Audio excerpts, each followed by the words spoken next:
نوری نەمر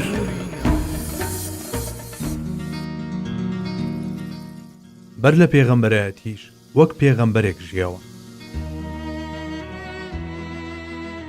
دەستپاچی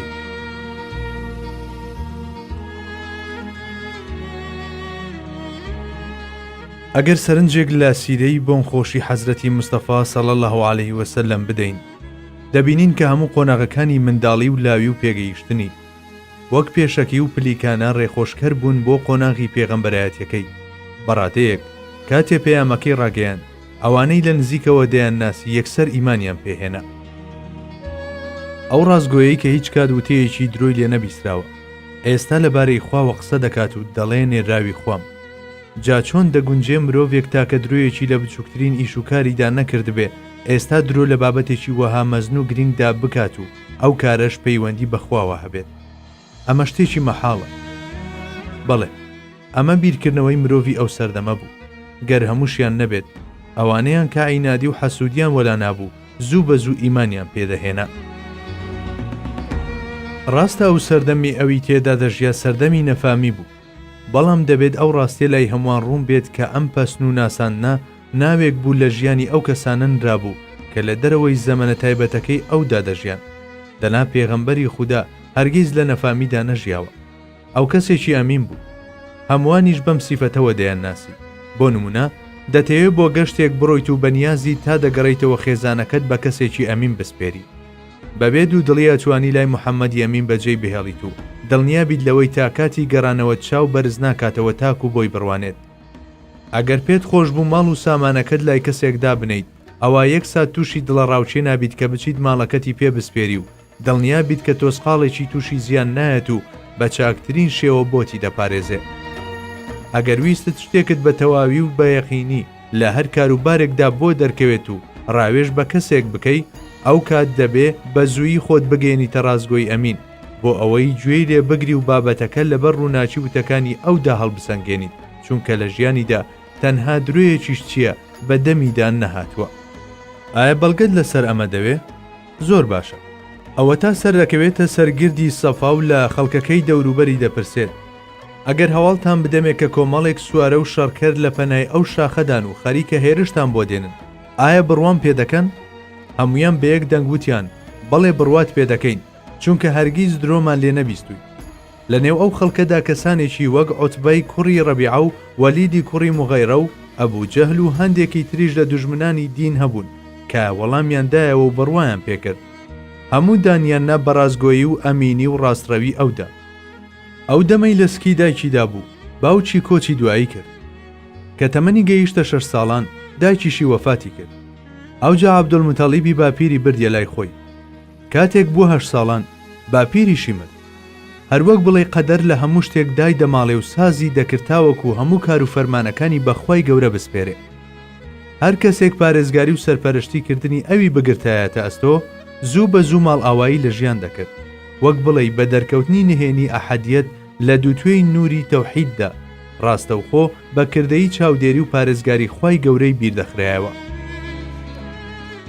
بەڵێ، ئەو دەبوو کەلیمەی تەوحید و ڕستەی حەسەبنە الله هەر لە دەستپێکی ژیانیەوە بکاتە وێردی زمانی و لە قوڵایی ویژدانیدا هەست بە واتاکانی بکات. هەر بۆیە پێویست بوو هۆکارە ڕواڵەتیەکان تێگرا بە جارێک دەست بکێشنە دواوە و لە کار بکەون، جا هەرواش بوو. عەبدوڵڵا کە بەواتای بەندەی خوا دێت و ئامینەش کە بەمانەی ئافرەتی ڕاستپاردەناس و دروست دەهات، ناوی ئەو باوکو دایکە بەڕێزە بوون کە بوونە هۆکاری هاتنە دنیای سەروەرمان. بەڵێ، ئەو لە دایکێکەوە هاتوو بە دنیا کە سەرچاوە و ئەمینداری ئەمنیەت بوو. ناوی باوکی ئەم زاتەیش کە بەر لە پێغەمبەرایەتیش سەرفراز بوو بە بەندەجی، واتە بەندەی خوای دەگەیان. هەڵبەت هیچ کام لەمانە ڕێکەوت و لەخۆوە نەبوون، بەڵکو بە گوێرەی نەخشەسازی و تەقدیری ئیلاهی ڕوویانداوە.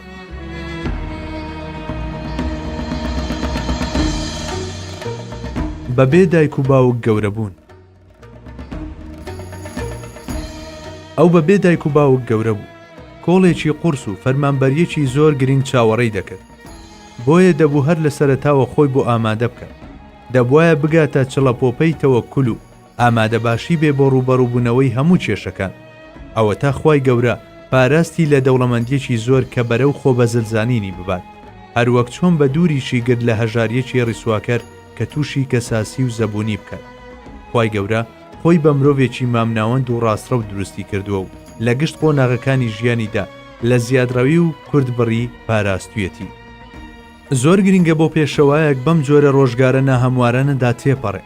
پێویست بوو مانای هەتیوی زۆر بەباشی تێبگات تاکو لەگەڵ بەردەستەکانیدا وەک باوکێکی بەسۆز و دلۆڤان ڕەفتار بکات.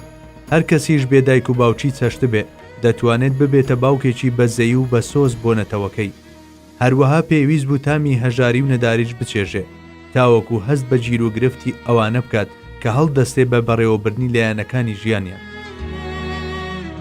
بەم جۆرە خۆڕەوشتی یارمەتیدانی هەژارە بێنەواکان و دەستێنان بەسەریاندا و بەخێوکردنیان و بایەخپێدانیان لەو ئاکارە بەرزانەی پێغەمبەری خوا بوون کە ڕەگ و ڕیشەیان دەگەڕایەوە بۆ ئەم قۆناغەی ژیانی.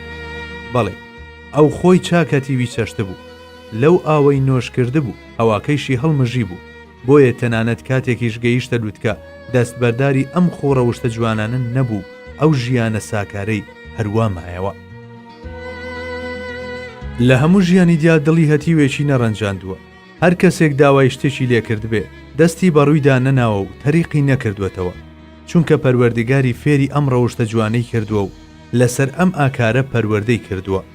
ألم يجدك يتيما فآوى ووجدك ضالا فهدى ووجدك عائلا فأغنى فأما اليتيم فلا تقهر وأما السائل فلا تنهر وأما بنعمة ربك فحدث.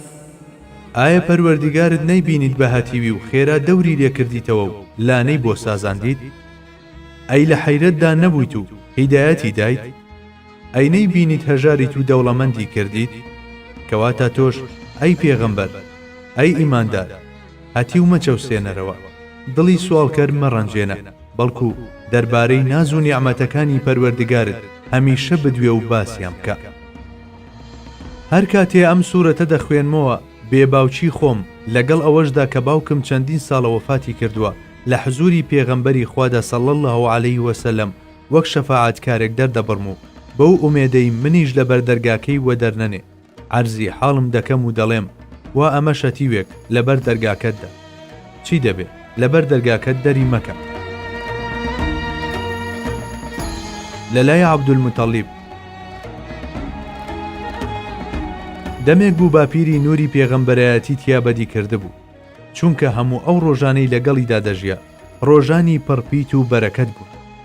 ئەوە تا لەگەڵ خۆیدا بۆ کۆڕی پیاوماقوڵانی دەبرد و ڕێزی شایستەی لێدەن. دوور نییە ڕزگارکردنی مرۆڤایەتی لە ناو چاوانیدا بەدی کردبێ، چونکە لە نیگاو ڕوانینەکانی پێغەمبەری خوددا صلی الله علیه وسلم هێندە ئاماژەی قوڵ و ناوەڕۆکی واتادار هەبوون، ئەستەمە لە یەکێکی تردا بوونیان هەبێت. لەوانەشە ئەو هەواڵانەی لە لوئەیەوە بیست بێ کە یەکێکە لە باپیرەکانی و لەبارەی دەرکەوتنی پێغەمبەرێک لەنەوەی خۆیەوە جێڕاویەتەوە. پێدەچێ بەهۆی ئەم مزگەنیەوە نیشانەکانی پێغەمبەرایەتی تێدا بەدی کردبێ و ئەمە بوو بێتە هۆکاری ئەو هەموو خۆشەویستی و هۆگریەی هەیبووە بۆ کوڕەزاکەی، بەڕادەیەک کە غیرەی لە چاوی خۆشی دەکرد بەرامبەری. ئەم پیاوە مەزنا کاتێک گوادەی مەرجی هاتە پێش زۆر غەمگین بوو بەکوڵ دەگریا، چونکە ئیتر نەیدەتوانی محەممەدەکەی لە ئامێز بگرێ و بیگوشێ بەخۆیەوە. بڕوانن ئەو پیاوەی لە هێرشی سوپای ئەبرەهەدا بۆ سەر شاری مەکە چاوی نەتروکاند و لە جەنگی فیجاریشدا کە جەنگێکی چەند ساڵە بوو دژی چەندین خێڵ چاوەکانی ئەستینێکیان نەڕژاند، کەچی ئێستا کە ئەم پیاوە گەورەیە هەر وەک منداڵێکی بچووک لە تاو دوا ساتەکانی جێهێشتنی کوڕەزا بەختەوەرەکەیدا بە کوڵ دەگری. بەم شێوەیە بە مردن و ماڵ ئاواییکردنی لە ژیان سەرپەرشتی و پارێزگاری عەبدولموتەڵیب کۆتایی هات. دەبوایە گەوهەر و مرواری بوونەوەران بدرێتە دەستی ئەبوتالیبی مامی. ڕۆیشتنی بۆ لای ئەبوتالیب. ئەبوتالیبی مامیشی پەیمانەکەی خۆی بردەسەر. نزیکەی 40 ساڵ پێغەمبەری خوای گرتە خۆی و بوو بە پاڵپشت و یارمەتی دەری. بەڵام ئەم چاکەی بێ بەرامبەر نەمایەوە، چونکە خوای گەورە کوڕێکی وەک ئیمامی عەلی ڕەزای خۆی لەسەر بێ پێبەخشی. ئەمە جگە لەوەی کەنەوەی هەر پێغەمبەرێک لە پشتی خۆی دەبێت کە چینەوە وەچەی پێغەمبەری سەروەرمان لە ڕێگەی حەزرەتی عەلیەوە بەردەوام دەبوو. لەم بارەیەشەوە ڕیوایەتێک لە پێغەمبەرمانەوە هاتووە. حەزرەتی عەلی نوێنەری لایەنی ویلایەتی پێغەمبەری خوا بوو. لەم ڕۆوە ئەو بە گەورە و سەرتاجی هەموو ئەولیاکان دەژمێردێ، تاکۆ ڕۆژی قیامەتیش خواناسان و شوێن کەوتوانی هەموو تەریقەکان زۆر بەڕێز و شکۆوە یادی ئیمام دەکەن و شوێنی دەکەون. حەزرەتی عەلی کە شاهی مەردان و حەیدەری کەڕار و زاوای پێغەمبەرە، وەک بڵێ خەڵاتی خوای گەورە بوو بۆ ئەبوو تاڵیب لە پاداشتی ئەو چاکانەی بەرامبەر پێغەمبەری خوانواندی. ئەبوو تاڵیبیش هەروەک عەبدولموتەڵیبی باوکی تەنها هۆکارێکی ڕواڵەتی بوو. دەناخوای گەورە سوبحانەهو وەتەعالە خۆی پارێزەر و چاودێری ڕاستەقینەی ئەو بوو، خۆی سەرکاری دەکرد و فەرامۆشی نەدەکرد. لە کاتێکدا خوای گەورە ئەم کەسایەتیە ناوازەیەی بەرز دەکردەوە بۆ پلە و مەقامی نبووەت، کۆمەڵگەیشی ئامادە کرد بۆ وەرگرتن و قبوڵکردنی ئەو پێغەمبەرە. ڕۆژ دوای ڕۆژ نیشانەکانی پێغەمبەرایەتی خۆریان لەسەر هەڵدەهات و ئاشکرا دەبوون، تا ئەوەی حەزرەتی موحەممەد درودی خوای لێبێ بوو بەو کەسایەتی کە هەموو خەڵک باسییان دەکرد و دەیان ناسی. نوری نەمر